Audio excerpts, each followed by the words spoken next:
Hello everybody and a very warm welcome to Neat Now. Neat Now, your NCERT destination. आज काफ़ी time बाद हम लोग NEET now में मिल रहे हैं बिकॉज पैंडेमिक के चलते हम सभी को कोविड हो गया था, फिर देन काफ़ी टाइम लगा उसे उभरने में, देन पोस्ट कोविड सिम्टम्स वगैरह थे। बहरहाल इस पे कभी और बात करेंगे। आज दो तीन चीज़ें डिस्कस कर लेते हैं, फिर एक टॉपिक भी हम लोग पढ़ेंगे। लेकिन उससे पहले अगर सब्सक्राइब नहीं किया है, make sure you subscribe to the channel, bell icon भी प्रेस कर लीजिए ताकि जब भी नया कोई वीडियो जो कि अब रेगुलर आए तो आप तक नोटिफिकेशन आ जाए। First and foremost so thankful to all of you कि आपने इतने प्यारे प्यारे कमेंट्स किए हैं। जब हम लोग बीमार थे हम आपके कमेंट्स पढ़ते थे एंड हमको बहुत ज़्यादा अच्छा लगता था। And also board exams cancel हो गए तो जो फर्स्ट टाइम नीट देने वाले थे उनके लिए ये मैं समझती हूँ बहुत अच्छी न्यूज़ नहीं है, क्योंकि जब एग्जाम्स होते हैं आप थोड़ा अच्छे से प्रिपेयर करते हो, राइट। सो उनको मेहनत करते रहना है, ठीक है। एंड जो रिपीटर्स हैं वो तो उनकी तो गाड़ी मेरे ख्याल से चल ही रही होगी। फिलहाल लेट अस जस्ट अज्यूम कि 1 अगस्त को ही नीट होगा। फिलहाल हम कोई भी इस पे अजम्पशन नहीं लगाएंगे कि प्रीपोन होगा, पोस्टपोन होगा। जो भी होगा आपको नोटिफिकेशन नीट की जो है ऑफिशियल जहाँ से आती है वहाँ से मिल जाएगी। आज जो एक टॉपिक हम कवर करने जा रहे हैं वो है आपकी बायोलॉजिकल क्लासिफिकेशन से। जब आर.एच. विटेकर ने 5 किंगडम क्लासिफिकेशन दी तो सबसे पहला किंगडम कौन सा दिया? Kingdom monera. किंगडम मोनेरा में प्रोकैरियोट्स थे। प्रोकैरियोट्स का ये इकलौता किंगडम है। So today we are studying kingdom monera. ये सिर्फ और सिर्फ किसका है? प्रोकैरियोट्स का, ठीक है। सेल वॉल होगी यहाँ? नहीं होगी। न्यूक्लियर मेम्ब्रेन होगी? नहीं होगी। क्यों? Because these are prokaryotes, these are not eukaryotes. Clear? एक बार आप चार्ट अगर स्टडी कर लेंगे जो आर.एच. विटेकर का एनसीईआरटी में दिया हुआ है, आपको ये ज्यादा बेहतर से समझ में आएगा कि ये डिफरेंस क्या है। बहुत इजी है, बहुत बार हम पहले भी रिवाइज कर चुके हैं, ठीक है। सो अगर मैं बात करूं किंगडम मोनेरा की, इसमें यूनिसेलुलर, ठीक है, बैक्टीरिया आएगा। कौन आएगा? बैक्टीरिया। दूसरा हमको जो इसमें स्टडी करना है वो है माइकोप्लाज्मा। तो पहले हम एक बार बैक्टीरिया को देख लेते हैं। बैक्टीरिया को हम लोग जब पढ़ाई करना शुरू करते हैं ना बचपन में, उससे पहले से समझने लग जाते हैं कि बैक्टीरिया क्यों। मम्मी बताती हैं बैक्टीरिया है, ये है, वो है। आजकल तो इतने एडवर्टीजमेंट्स आते हैं कि 99.99% बैक्टीरिया को खत्म कर देती हैं कुछ चीज़ें, एंटीसेप्टिक एंड ऑल। तो ये जो चीज़ें हैं बैक्टीरिया को मारने के लिए है। तो बैक्टीरिया हम बचपन से पढ़ते आए हैं हार्मफुल होते हैं, बट अब हमें ये पता है कि हेल्पफुल भी होते हैं और कई ज़्यादा हेल्पफुल होते हैं। बट स्टिल आम धारणा ये है कि बैक्टीरिया से बीमारियां होती हैं। तो ये चीज़ हम इसके बारे में थोड़ा पढ़ लेते हैं। बैक्टीरिया सबसे क्लासिक लाइन जो लिखी जाती है छोटी क्लासेस से बड़ी क्लासेस तक कि एक मुट्ठी भर मिट्टी में hundreds and hundreds of bacteria होंगे, विच इज ट्रू, क्योंकि बैक्टीरिया होते ही बहुत ज्यादा है, ठीक है। बैक्टीरिया साथ ही साथ कहीं भी मिल सकते हैं, नंबर ऑफ प्लेसेस। मतलब एक्सट्रीम कंडीशंस की अगर हम बात करें तो हमारे दिमाग में जनरली क्या आता है? डेजर्ट हो गई, स्नो हो गई, ये एक्सट्रीम्स में भी मिलते हैं, जहाँ पे सिर्फ सॉल्टी एरिया है, जहाँ पे सिर्फ और सिर्फ ठंड है, जहाँ पे एक्सट्रीम टेम्परेचर है, hot springs, deep ocean trenches. आप जो नाम लेंगे, जिस जगह का नाम लेंगे, एंटार्क्टिका लेंगे, कुछ भी लेंगे, बैक्टीरिया हर जगह प्रेजेंट है। हमारी गट में प्रेजेंट है गुड बैक्टीरिया, राइट। अगर हम बात करें क्लास 12 का जो 10th चैप्टर है माइक्रोब्स के बारे में, बैक्टीरिया के बारे में हम इतनी सारी चीज़ें पढ़ी हैं उसमें, ठीक है। ह्यूमन हेल्थ एंड डिजीजेस में हमने डिजीजेस भी पढ़ी हैं, बट हेल्पफुल भी बहुत है। कर्ड्स हो, बेवरेजेस हो, एंटीबायोटिक्स हो, सीवेज ट्रीटमेंट हो, हर जगह बैक्टीरिया बहुत ज़्यादा हेल्पफुल है, राइट। तो इसी बैक्टीरिया के बारे में हम लोग पढ़ रहे हैं कि बहुत अलग अलग जगह पाए जाते हैं। अच्छा, बैक्टीरिया को ना 2-3 तरीके से हम डिवाइड कर सकते हैं। जैसे अगर मैं उनके शेप पे डिवाइड करने पे आऊँ, ठीक है, मैं शेप पे डिवाइड करती हूँ। शेप में राउंड शेप या स्फेरिकल शेप, तो प्लूरल में इसको हम कहेंगे कोकाई या फिर सिंगुलर में कहेंगे कॉकस, राउंड, ठीक है। नेक्स्ट आपका इस तरीके से होता है स्पिरुला, सिंगुलर क्या होगा? स्पिरिडल।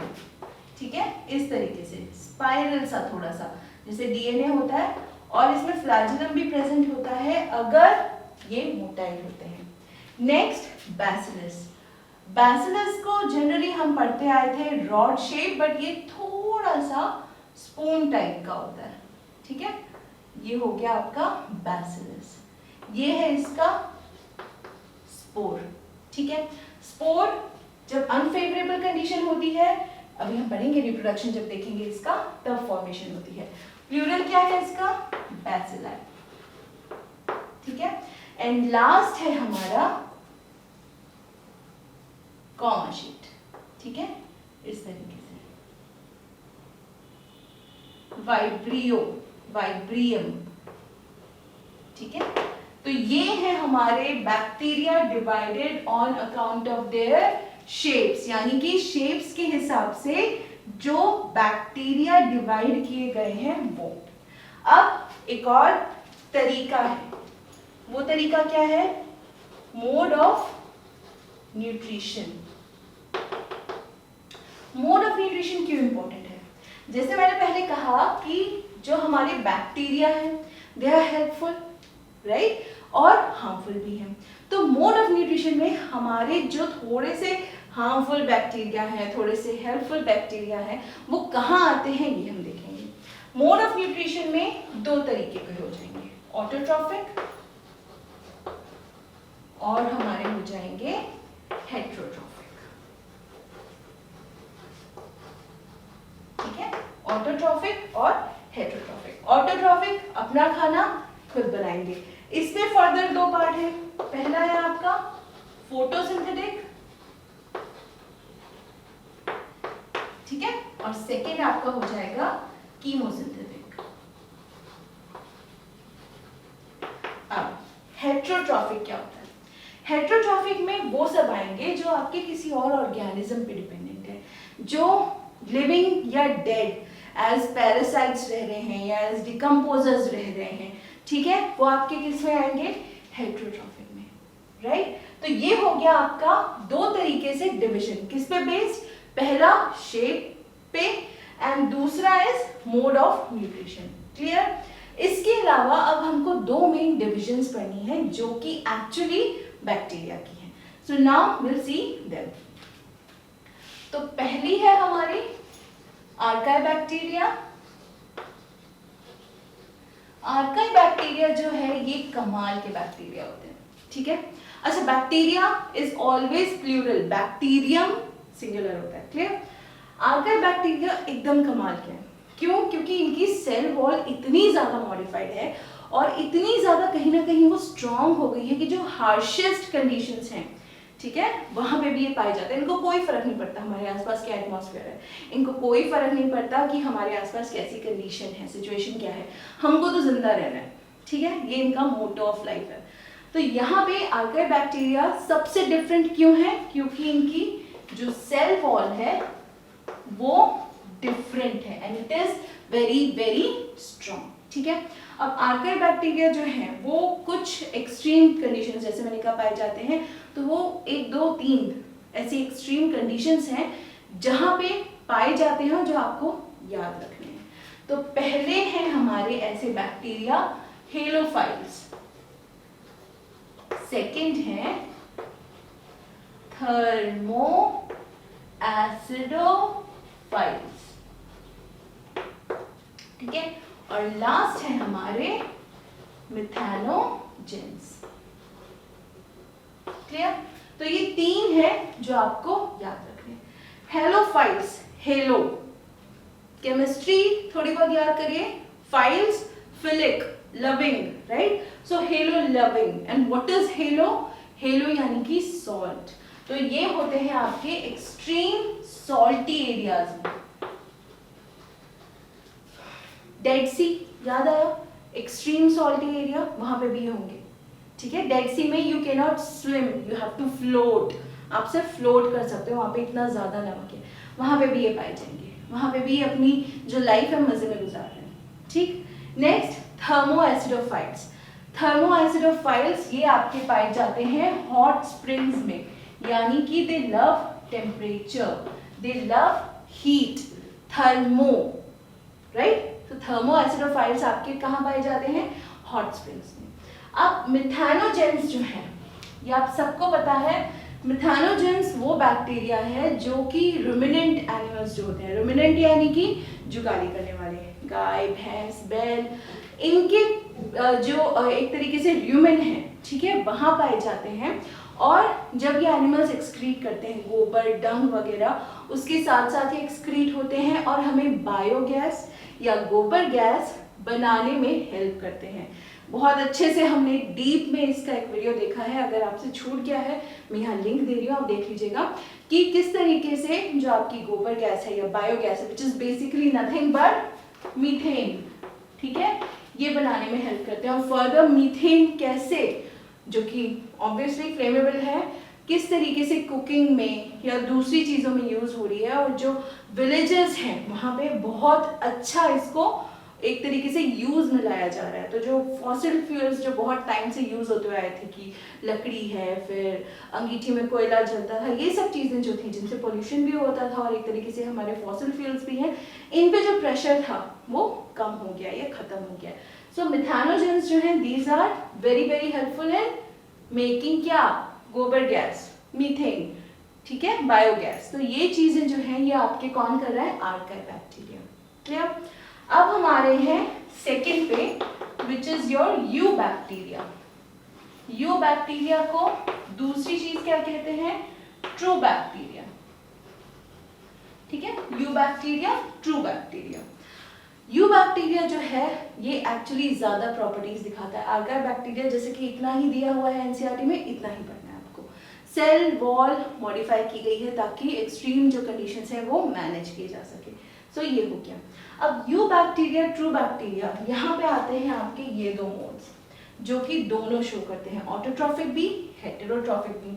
ऑटोट्रॉफिक में फोटोसिंथेटिक की अगर मैं बात करूँ, ठीक है, फोटोसिंथेटिक यानी कि अपना खाना खुद बनाएंगे। अब अपना खाना खुद बनाएंगे तो क्या होना चाहिए इनमें? क्लोरोफिल। कौन सा chlorophyll? A, which is similar to green plants. जो ग्रीन प्लांट्स हैं उन्हीं की तरह सिमिलर क्लोरोफिल इनमें पाया जाता है, जिससे ये अपना खाना खुद बना सकते हैं, ठीक है। अब यहाँ पे एक चीज और है, क्लोरोफिल ए है, अपना खाना खुद बना रहे हैं, अपनी चीजें ये अपने आप मैनेज कर रहे हैं, ठीक है। जो एटीपी वगैरह है, इवन जो आपके कीमोसिंथेटिक हैं, इनके भी ये सारी प्रोडक्शन हो रही है। कीमोसिंथेटिक जो है इनमें बस एक ही डिफरेंस होता है कि ये जो इनऑर्गेनिक सब्सटेंसेस हैं, जैसे कि आपके नाइट्राइट्स, ठीक है, नाइट्रेट्स, अमोनिया, इनको तोड़ के अपना खाना बनाते हैं, इनको तोड़ते हैं। और फोटोसिंथेटिक जो है वो क्लोरोफिल ए यूज करते हैं। क्लियर? अगर मेरे को बात करना हो नाइट्राइट्स, नाइट्रेट्स, इनके एग्जांपल्स नाइट्रोसोमोनास, ठीक है, नाइट्रोकॉकस, ये आपके किसके हैं? कीमोसिंथेटिक के। क्लोरोफिल ए, सॉरी ये यहाँ से हम कर देंगे, ठीक है, तो क्लियर रहेगा। और क्लोरोफिल ए जिनमें प्रेजेंट है नॉस्टॉक, एनाबेना, ऑसिलेटोरिया, ठीक है, ये एग्जाम्पल्स आपको याद होने चाहिए। जैसे ही अगर नाम आए कि ठीक है फोटोसिंथेटिक में क्लोरोफिल ए कंटेनिंग बैक्टीरिया कौन सा है, you should remember them. Chemosynthetic में कौन सा है, यू शुड रिमेंबर देम, ठीक है। यहाँ पे एक चीज ये है कि जो आपका जैसे नॉस्टॉक है वो पॉल्यूटेड वाटर जो होता है उसमें कॉलोनीज बनाता है। ये कभी यूनिसेलुलर भी होते हैं, फिलामेंटस भी होते हैं, फ्लैजेलम प्रेजेंट होता है, अगर मोटाइल होते हैं, कॉलोनीज भी फॉर्म करते हैं, ठीक है। सो बहुत सारी चीजें हैं। इसके साथ ही एक आपने देखा होगा इस तरीके से आपको डायग्राम दिया गया, इफ यू रिमेंबर, राइट। तो यहाँ पे एक H जैसी चीज लिखी हुई है, वो H क्या है? वो H एक तरीके का सेल है जिसको हम कहते हैं हेटेरोसिस्ट। और ये जो हेटेरोसिस्ट है, ठीक है, ये आपका एटमॉस्फेरिक नाइट्रोजन जो होता है उसको फिक्स करने में हेल्प करता है। उससे जो आपकी लेग्यूम्स होती हैं, लेग्यूम्स दालें, ठीक है, दालें जो है वो नाइट्रोजन जो है वो पकड़ने में सक्षम होती हैं, एंड जो भी आपकी डिफिशियंसी है या फिर जो न्यूट्रिशन है वो अपना वो वहां से डिराइव करती हैं। यहाँ पे एक इनको जेलेटिनस शीट भी कवर करती है, ठीक है, जब कॉलोनीज फॉर्म करते हैं। हेटेरोसिस्ट, नाम याद रखिए, इंपॉर्टेंट है। किस लिए यूज होता है? It helps in fixing atmospheric nitrogen. Atmosphere में जो नाइट्रोजन है, एटमॉस्फेयर सिर्फ हवा नहीं है, मिट्टी में भी है, ठीक है। एटमॉस्फेरिक नाइट्रोजन जो है आपकी वो फिक्स करने में हेल्प करते हैं। और जहां तक कीमोसिंथेटिक की बात है, नाइट्राइट्स, नाइट्रेट्स, अमोनिया, इसमें क्या है? नाइट्रोजन, ठीक है, ये यहां से हेल्प करते हैं। सल्फर, आयरन, नाइट्रोजन, फास्फोरस, इन न्यूट्रिएंट्स की रिसाइक्लिंग में, ठीक है, ये जो आपका बैक्टीरिया है ये हेल्पफुल है। क्लियर? तो ये हो गए आपके यू बैक्टीरिया में। सिर्फ अभी हमने पढ़ा है ऑटोट्रॉफिक। क्लियर? तो ये हो गया ऑटोट्रॉफिक, फोटोसिंथेटिक और कीमोसिंथेटिक। अब हम आएंगे हेटेरोट्रॉफिक, जो कि मेजॉरिटी ऑफ आपकी बैक्टीरिया है। मेजॉरिटी ऑफ बैक्टीरिया पैरासाइट्स हैं, कुछ सिम्बायंट्स भी हैं, कुछ डिकम्पोजर्स भी हैं, अलग अलग टाइप के हैं। सबसे ज्यादा जो बात होती है बीमारियां कॉज करते हैं, लेकिन डिकम्पोजिशन जो कि बहुत बड़ी एक तरीके से स्टेप है हमारे पूरे एनवायरनमेंट के लिए, वो कौन कर रहा है? बैक्टीरिया कर रहा है ना। कौन सा बैक्टीरिया कर रहा है? हेटेरोट्रॉफिक बैक्टीरिया कर रहा है। हर ऑर्गेनिक सब्सटेंस को तोड़ते जाना, तोड़ते जाना, तोड़ते जाना कौन कर रहा है? बैक्टीरिया कर रहा है। उसी की वजह से जितने भी प्रोसेसेस हैं हमारे वो हो पा रहे हैं। सो हेटेरोट्रॉफ्स आर वेरी इंपॉर्टेंट और ये सबसे ज्यादा प्रेजेंट भी होते हैं। अब हेटेरोट्रॉफिक की अगर मैं बात करूं, हेटेरोट्रॉफिक बैक्टीरिया जो है इसके बहुत सारे आप कह सकते हो कि इफेक्ट्स हैं, ठीक है, हमारी लाइफ में। कर्ड बनाने में हेल्प होती है, इडली डोसा बैटर बनाने में हेल्प होती है, बेवरेजेस, एंटीबायोटिक्स, इवन वैक्सीन्स आपकी, ठीक है। तो ये सब चीजें तो हेल्प करते हैं, ये साथ ही साथ बीमारियां भी लाता है, लेकिन सीवेज में भी हेल्प करता है। तो बहुत अलग अलग टाइप ऑफ क्या है, यूजेस हैं, ठीक है, हेटेरोट्रॉफिक बैक्टीरिया के। तो ये है आपका बैक्टीरिया का जस्ट एक इंट्रोडक्शन, जो ये काम करते हैं या ये कैसे हैं टाइप में। अब अगर इनकी रिप्रोडक्शन की बात करें, मेन जो है, ठीक है, वो होता है बाय फिजन, फिजन से होता है। लेकिन अगर कंडीशंस अनफेवरेबल हैं तो ये क्या फॉर्म करेंगे? स्पोर फॉर्म करते हैं। स्पोर्स जो है जब फेवरेबल कंडीशन आती है, जर्मिनेट होती है, नया ऑर्गेनिज्म बन जाता है। एक तरीके का सेक्सुअल रिप्रोडक्शन भी है जहां डीएनए ट्रांसफर होता है, जो आपकी बुक में इस तरीके से एक डायग्राम दिया हुआ ना, इस तरीके से, वो यही है, ठीक है, कि डीएनए ट्रांसफर का जो प्रोसेस है वो हो रहा है और नया ऑर्गेनिज्म जो है वो टेक प्लेस हो रहा है, नया ऑर्गेनिज्म बन रहा है, ठीक है। So this is about bacteria. अब अगर मैं माइकोप्लाज्मा की बात करूं, ठीक है, व्हाट आर माइकोप्लाज्मा?